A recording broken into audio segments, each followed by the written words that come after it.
du T12. Voilà, vous savez, tout l'établissement public qui est au 2e et 3e étage d'Askia, c'est ça, voilà, nos camarades qui sont arrivés là-bas, voilà. Et donc, les territoires et l'aéroport, c'était un lien fort et c'est aussi très important. Il y a des bastons à mener aussi. Donc, Jean-Luc, explique-nous un petit peu. Merci Isabelle. Écoutez, d'abord, je veux vous féliciter parce que la mobilisation n'était pas évidente pour ce matin. Pour en avoir parlé avec des organisations syndicales, on savait qu'il fallait arriver à faire cette démonstration de force. Et la démonstration est faite que les salariés se mobilisent contre la privatisation. Et ils ne se mobilisent pas seuls, car les échos et ce qui se passe dans l'opinion, mais aussi sur Orly, où j'appartiens à la gauche républicaine et socialiste, qui est venue distribuer à Roissy, à Orly, contre la privatisation, eh bien il y a un écho dont on retrouve ce qu'indiquent les enquêtes d'opinion, ce qui doit permettre que si le Conseil constitutionnel, comme nous l'exigeons, enclenche le processus de signature pour avoir la tenue d'un référendum, eh bien nous allons mobiliser et nous avons de bonnes raisons d'espérer, ça dépend de nous et il faudra mener cette bataille. Je n'oublie pas que je suis évidemment élu du territoire, alors un peu éloigné, conseiller municipal du Kremlin-Bicêtre, mais vice-président du territoire Grand Orly-Seine-Bièvre.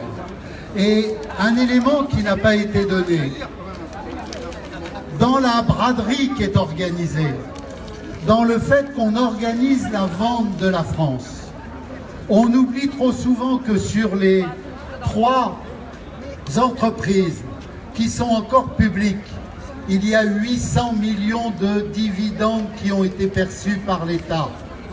170 pour ADP, 130 pour la Française des Jeux, 500 millions, sans compter les taxes qui rentrent dans les caisses de l'État pour Engie. C'est donc bel et bien la braderie, la vente des bijoux de famille.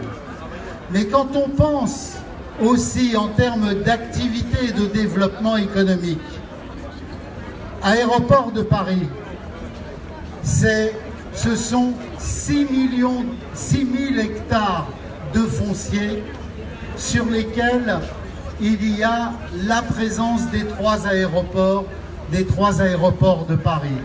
Et dans le futur immédiat, 400 hectares peuvent faire l'objet de ventes, et de ventes attractives, de ventes qui vont rapporter de gros bénéfices. Pourquoi? Tout simplement parce que ici à Orly, demain à Roissy également, il y a des transports en commun qui vont être réalisés dans le cadre du métro du Grand Paris, ce qui va accroître l'attractivité sur ces territoires, dont le chiffre d'affaires monte d'année en année, et nous le constatons au vu des résultats. Donc du point de vue de l'aménagement du territoire, du point de vue du développement économique, au-delà de la valeur des entreprises, au-delà du fait que, et c'est important, les aéroports, c'est la première frontière de notre pays, eh bien, il y a une exigence à maintenir un outil public dans les mains de l'État pour construire le développement de demain et que tout ne soit pas vendu aux enchères publiques. Mobilisons-nous, la mobilisation est importante aujourd'hui, eh bien continuons. Merci beaucoup Jean-Luc. Je vais laisser la parole aussi maintenant.